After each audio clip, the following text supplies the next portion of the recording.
Well, hello everyone. Happy Friday. It is digital host A.J. Wuest welcoming you back to Before the Four, the live stream where I talk about some of 48's top news stories and then some before our 4 o'clock newscast.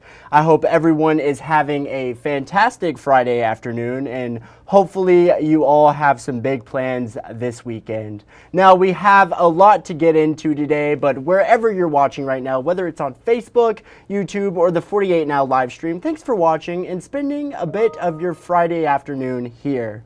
Now, starting things off, this is in Huntsville with a breaking news story. Huntsville police are investigating after a robbery occurred this afternoon at Redstone Federal Credit Union. Now, officials say the robbery happened around 1:30 this afternoon at the Lawson Ridge Road location.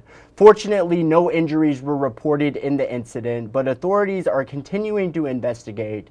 And 48's Noah Cowell is heading to the scene. He'll have more on this coming up in our evening newscasts.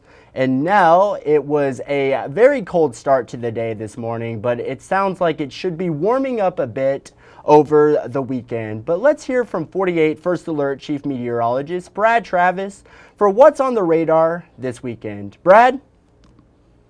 AJ, it's all about the weekend right now. We've got a nice day coming tomorrow. Still chilly and cold out there tonight, but then widespread rain. You see behind me, we had that First Alert weather day today. It expired it this morning, but the rain's going to be heavy at times as we get into Sunday. So tomorrow, mostly sunny, some heavy frost in the morning, and then the rain moves in Sunday. Once it moves in, it's going to move in for the rest of the day. But ahead of it all, 57 degrees for the high. Here's our rainfall totals potential. This has kind of gone back and forth all week. I think we're pretty confident in about an inch of rain, but some areas could pick up 2 inches of rain depending on how this all tracks through. Here's the noon hour on Sunday. It's cloudy. We're in the upper 40s and low 50s at noon, and then the rain starts falling most likely between 3 and 4 o'clock. So as we approach sunset, it's going to be a very gray and dark day overall. By 6 o'clock Sunday, the rain is widespread from one side to the other, and then it really picks up Sunday night out in the shoals. Some thunder, a possibility, but no severe weather. This is just going to be a steady rain event that lasts all night through Monday morning, and if it goes a little longer, it could have some impact with the morning commute out there. As we get into Monday afternoon, notice the temperatures warming back up into the 60s. That's going to do it. Y'all have a great weekend. Back to you, AJ. Thank you, Brad. And now in Limestone County, a man is facing charges in connection to a drone being found with contraband at Limestone Correctional Facility yesterday. The Alabama Department of Corrections says agents with the Law Enforcement Service Division noticed a man identified as Shaquan Horton behind the warden's house looking for a lost drone. They say the drone was found with contraband, but ADOC says they believe no narcotics made it into the facility, fortunately. Horton was arrested at the scene and transported to the Limestone County Detention Facility. He faces a charge of trespassing in the 3rd degree. And now in Marshall County, let me pull back up the circle box for you all. This is a story out of Marshall County. A Brindley Mountain High School teacher is having a rough holiday season after finding out his wife has stage 4 pancreatic cancer. But after sharing the news, 3 of his students decided to do something to help the family. They created a GoFundMe page to help pay for some of the medical costs associated with the cancer treatment. The GoFundMe page was launched Tuesday night, and in less than 3 days, over $3,000 had already been raised. 48 Sarah Grace Kennedy recently spoke with 2 of those Brindley Mountain students who helped create the page for the history teacher Mark Clark. And now take a listen to this. He's a great teacher. I mean, it's always just nice to be out in his class. He's got like lights around his classroom and stuff like that. He always decorates. He's always there for you. He's always talking about his farm, his cows, stuff like that. He talks about his wife a lot. He does. He loves his wife. And it's just a good all-around teacher. He just shows that he cares about each individual. It is about the whole. He kind of makes it more of an individual effort. I hope that we can continue spreading it, and we love you, Mr. Clark. Such a sweet story there, and you can read more about that story on our website at WAFF.com.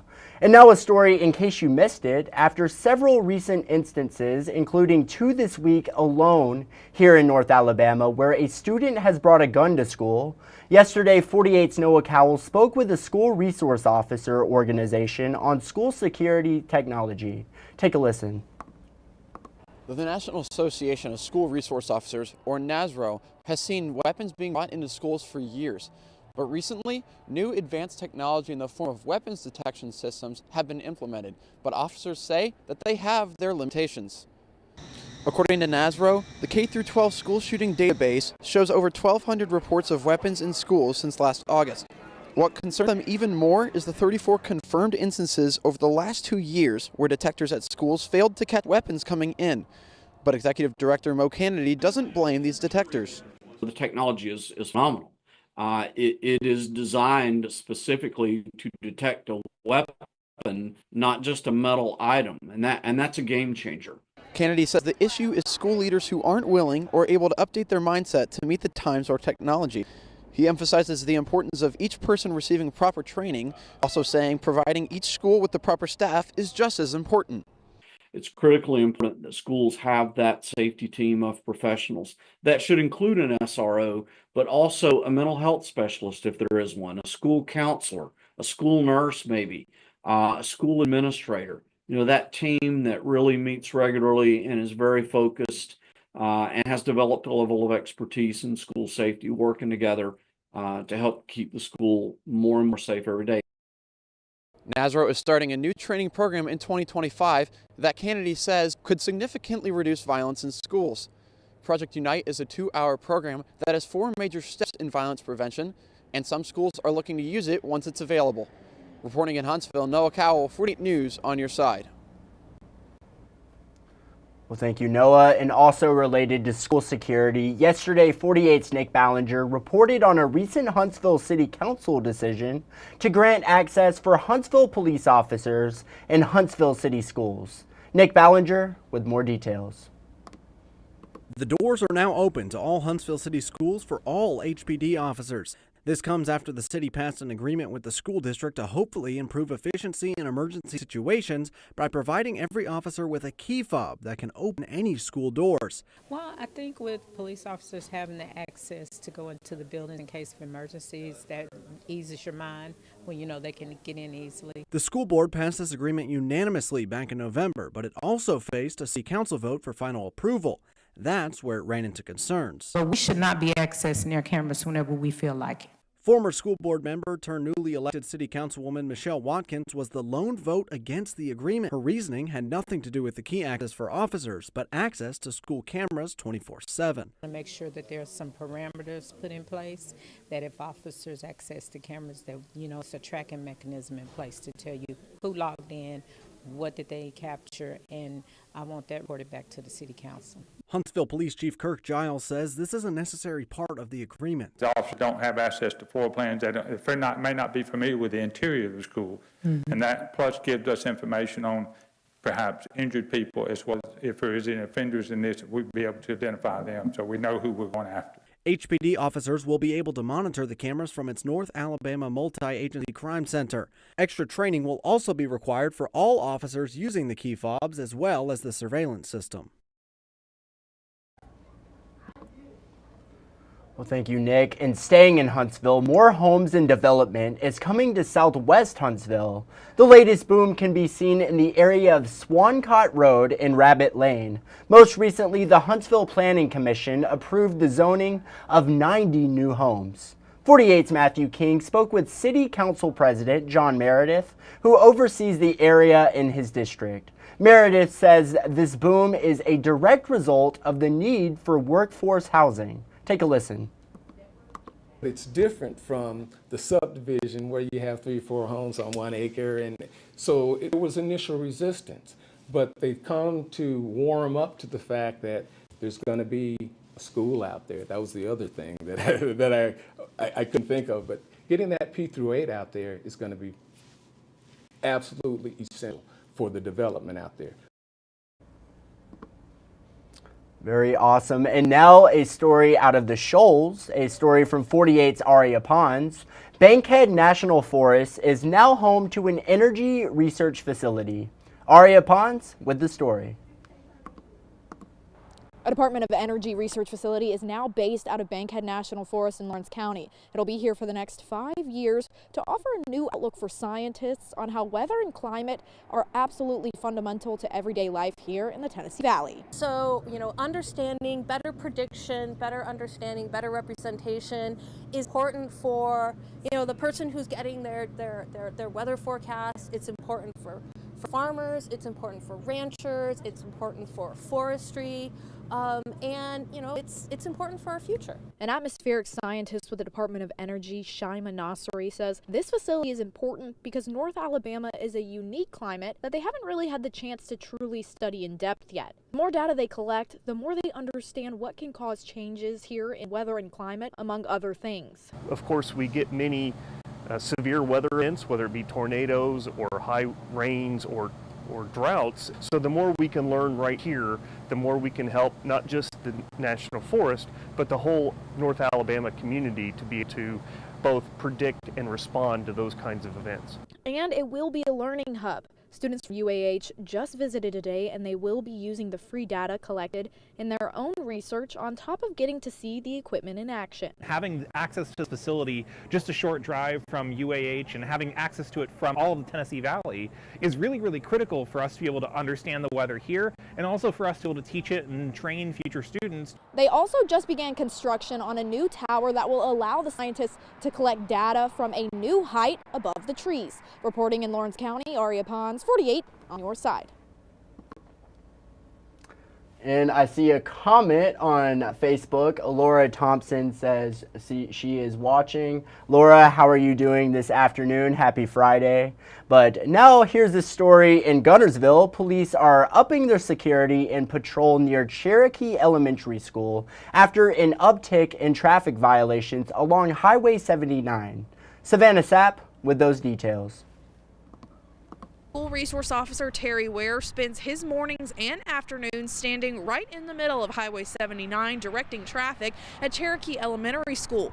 And he says he's seen way too many drivers ignoring the school zone speed limit. Guntersville police leaders say the number of traffic violations on Highway 79 near the school has become a major safety concern. Just today, I saw 2 drivers get pulled over for speeding in the span of about 10 minutes during school dismissal. Ware tells me he has seen drivers reach speeds of 70 miles per hour when the school zone speed limit is 35. Even outside school zone hours, the posted speed limit is only 55.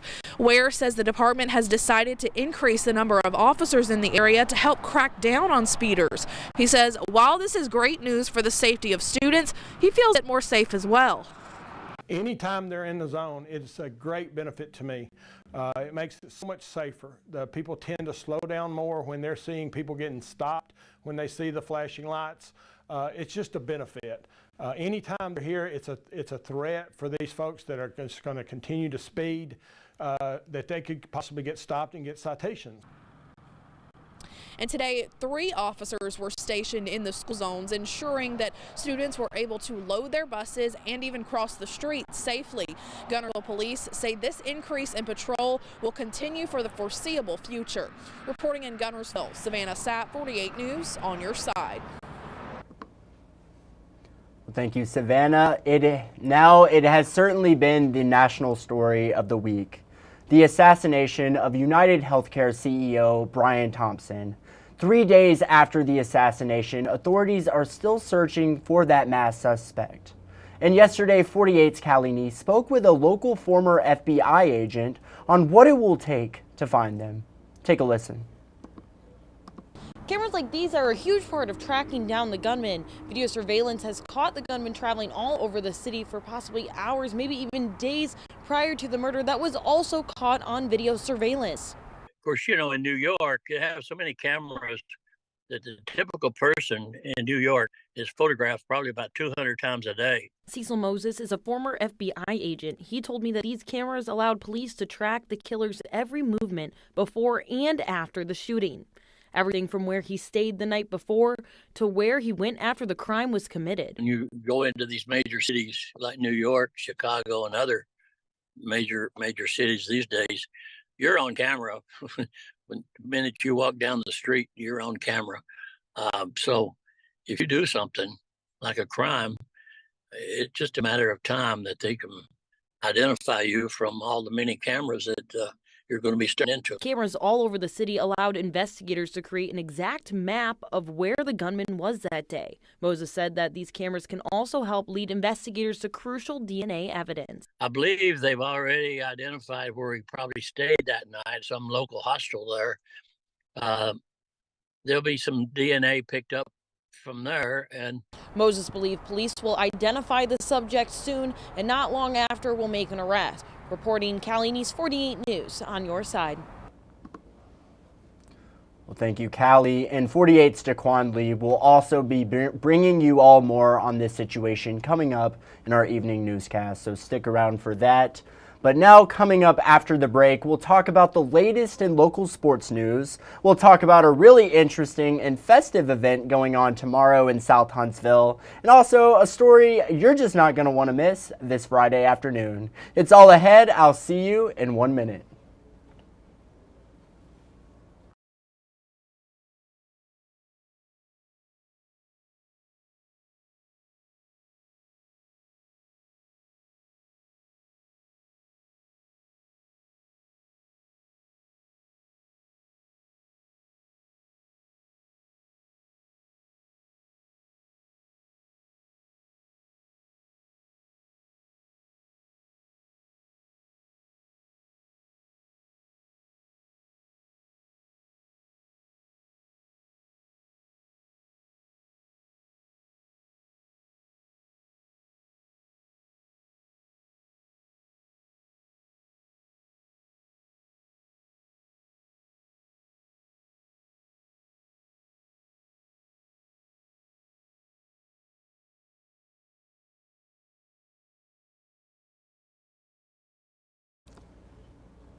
Well, hello and welcome back to Before the Four. And now the latest in sports news, in case you missed it. Some big signings going on here across the Tennessee Valley, and Mars Hill Bible holding up that blue map. 48's Carl Prather and Cam Durr have it all for you here. We start with a big day from another high school football standout, 42 of high school football signing day. Earlier this morning, Madison Academy linebacker A.J. Rice signed a scholarship to play for Mississippi State. It means a lot to me. I always dreamed about doing something like this. I always dreamed about going to Mississippi State. I worked hard to get to where I'm at right now, and so it really means a lot to me. A chilly Birmingham, Alabama. Welcome in, everyone. Big day for one team that remains here in North Alabama, representing our area for a Class 3A state championship. Mars Hill Bible in action, Cam, today, earlier this afternoon, against a very good Houston Academy team. Yeah, certainly. A little bit of a slow start, but man, towards the end of that game, we saw quite the shootout there in the fourth quarter. Absolutely. We take you to the sights and sounds from earlier this afternoon. Championship Thursday. Mars Hill trailed early in this one, 12-0, but the Panthers start their respective run. Caden Chandler going to score in the second quarter, along with his teammate and running back Hudson Higgins from 12 yards out. But at the half, Houston Academy led 15-14. The second half was a high-scoring affair, down 22-14. Hudson Higgins took over. A pair of scores from 6 and 7 yards out in third and fourth quarters, respectively, that gave the Panthers a 29-22 lead. Mars Hill would go on to score 22 points in the final 2 quarters of play as the Panthers of Mars Hill celebrate their first state championship since 2020 with a 50-43 win. Big time win for Mars Hill, a state championship headed back to the shows. You had an opportunity to hear from Coach Daryl Higgins, as you would imagine, a very happy head coach of the Panthers. You know, it takes a long time sometimes to build a program, but Coach Higgins has really instilled a culture with Mars Hill, and it has translated out onto the field. These seniors, they've been overlooked the whole career. The groups ahead of them were always a little more talented. I had some superstars in that, and these guys that are seniors this year had always been kind of like, they're not going to be as good. And they've always answered over and over and over. Listen, being at Mars Hill the whole time, a lot of wonderful families which of course have great kids and tremendous support. It's been a lot of fun being here, being the coach, and It's not really about winning and losing for us. Of course, we love winning, but it's about the relationships and developing these guys for being great husbands and fathers, and all that stuff that people talk about is for real with us. All right, we will have plenty more sights and sounds and a lot more championship celebration coming up tonight at 10, along with hearing more from Coach Higgins and his amazing group of young men who bring home yet another big blue map. For Cam Durr, I'm Carl Prather. We send it back to you. Go Panthers. That is right. A big win for the Mars Hill Panthers, and they are now state champions. Major shout out there. And also got to shout out those uniforms. They are some of the coolest uniforms I've seen here across the valley. Definitely shout out Mars Hill. But now, if you are struggling to find the motivation to work out this holiday season, this might help.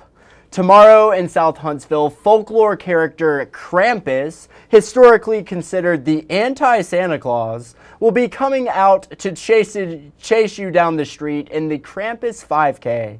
Today, I spoke with event organizer and Das Stahl Beer House owner Mark Stahl, and take a listen for more information about that annual run. Yeah, no problem. So I guess more than 4 years ago, I got the harebrained idea to do a fun run for South Huntsville in the theme of, old world. So I guess Das Stahl Beer House, taking a step back real quick, we're a sort of a German-inspired tap room and bar, both on-site and off-site consumption for mostly craft beer is our focus, and we also have a coffee house of sister brand for AM hours.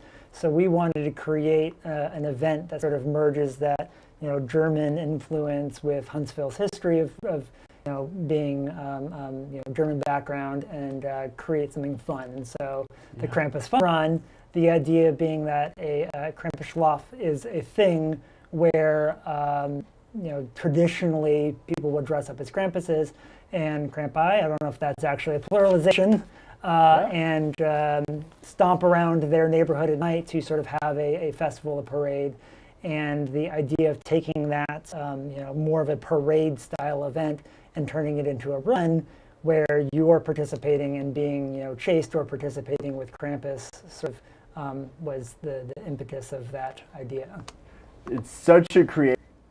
Yes, an awesome run tomorrow, the Krampus 5K. It is on Hazeland Road in South Huntsville, and I believe tickets are only like $35. Don't quote me on that. Go check it out on our website right now, WAFF.com. But awesome event there, and I believe I'll be participating in that event tomorrow. So I'm excited. Hopefully I hydrate. I will definitely need to be hydrating because do not want to get a Krampus while getting chased by Krampus. That is for sure. But now let's head into the stories you're just not going to want to miss coming up in our evening newscast. The only grocery store in one Shoalstown closing its doors. Aria Pons will have those details coming up. What's happening at Ditto Landing, get those details as well. And of course, you're just not going to want to miss the latest Kitchen Cop scores. See how Tennessee Valley restaurants did this week in the ratings. And these are just a few of the stories you're just not going to want to miss coming up in our evening newscast. And now we have a little bit of time for our Facebook fun. So yesterday's 48 Facebook question of the day, we didn't get to it yesterday, but it was name something a new resident of Alabama needs to know. And let's see what you all had to say. Derek said you have 30 days to declare either Roll Tide or War Eagle. Otherwise, one will be assigned to you. Well, Derek, that is very true. I see a lot of Crimson on Saturdays, and I see a lot of Auburn jerseys as well. Very, very accurate statement there. Thank you for commenting. Umbra said, unsweetened tea is a sin if we don't do that here. That is true. It's only sweet or nothing. Thank you, Ambra. And then Tasha said the weather is bipolar. You never know what you're going to get. You can come outside and it's cold. By 12, you have to remove some layers of clothing. By 6, you'll need to bundle back up. Then that is very accurate as well. It was freezing this morning, and I hear it's going to be pretty warm this weekend from Brad. So that is another very accurate statement. But That is all the time I have in today's Before the Four. I want to thank you all for watching this Friday afternoon and have a great weekend. As always, I have to thank you for watching. You all have a great night.